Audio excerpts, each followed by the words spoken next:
ধর্ম কি বা ধর্ম কাকে বলে? শাস্ত্রীয় পরিভাষায় ধর্মের সংজ্ঞাই বাকি।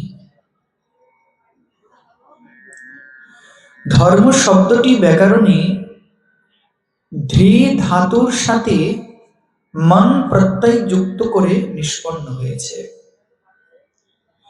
ধৃ ধাতুর অর্থ ধারণ করা,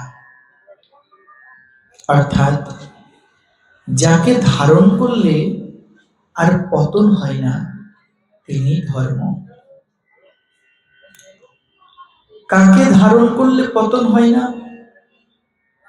ভগবান কুরুক্ষেত্রের রণাঙ্গনে অর্জুনকে কেন্দ্র করে সমগ্র জগৎজীবকে বলেছেন, হে অর্জুন, শোনো শোনো, কেউ যদি আমার চরণ আশ্রয় গ্রহণ করতে পারে, আমাকে ধারণ করতে পারে, তবে তার সমস্ত দায় আমি নিজের কাঁধে গ্রহণ করি, তাকে সমস্ত পাপ থেকে মুক্তি দান করি।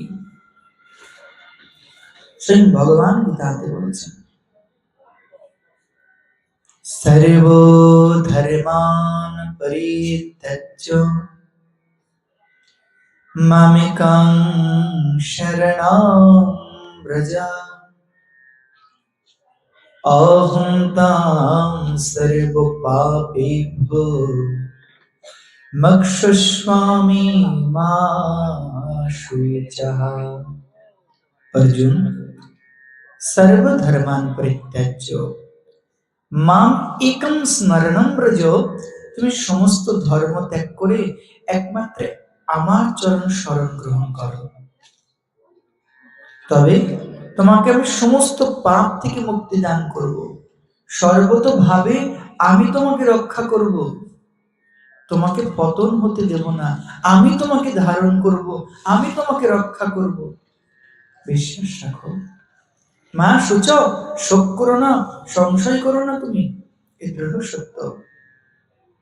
অর্থাৎ ভগবান কুরুক্ষেত্রের রণাঙ্গনে সুদীপ্ত কণ্ঠে জগৎ মাঝে ঘোষণা করলেন, কেউ যদি ভগবানের চরণ কমল আশ্রয় গ্রহণ করতে পারে, ভগবানকে ধরতে পারে, তবে তার কদাপি পতন হবে না।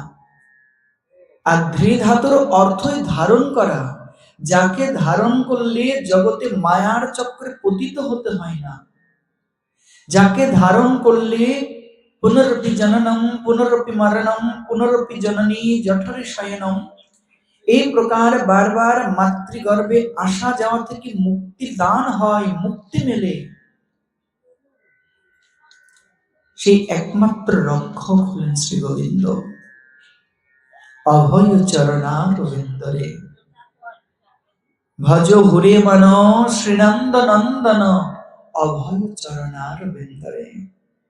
সেই অভয় চরণ যুগল গৌর গোবিন্দের চরণ শরণ গ্রহণ করলে, জীবনে ধারণ গ্রহণ করলে, তাকে প্রকৃত ধর্ম বলে। আচ্ছা, ভাগবত কি বলছেন? ধর্ম মদ ভক্তি বৃত প্রত্যহ। শ্রী ভগবান উদ্ধব মহারাজকে ভাগবত বলেছেন, হে উদ্ধব, যাতে আমার সাথে ভক্তি সম্বন্ধ হয় সেটাই ধর্ম। ধর্ম কি? ধর্ম মাদ ভক্তি বৃত প্রত্যহ, যার দ্বারা ভগবানের সঙ্গে ভক্তির সম্বন্ধ যুক্ত হয় সেটাই ধর্ম। স্বয়ং ভগবান উদ্ধব মহারাজকে ভাগবতে বলছেন, ধর্মের পথ এ জগতে কেউ দেখাতে পারে না, ধর্মের পথ সাক্ষাৎ ভগবান দেখান। ভগবানই ধর্মের পথ দেখিয়েছেন, সেই পথে চলাটাই ধর্ম। ধর্মম তো সাক্ষাৎ ভগবৎ প্রণীতম, অর্থাৎ ধর্মের পথ স্বয়ং ভগবানই প্রত্যক্ষ রূপে নির্দেশ করেছেন, করছেন। ধর্মের পথ স্বয়ং ভগবানই দেখাচ্ছেন, এটা ধর্ম, এটা অধর্ম। শাস্ত্র অনুশাসন মেনে চলাটাই ধর্ম। শাস্ত্র কাকে বলে? শাসনা ত্রায়তি ইতি শাস্ত্রম।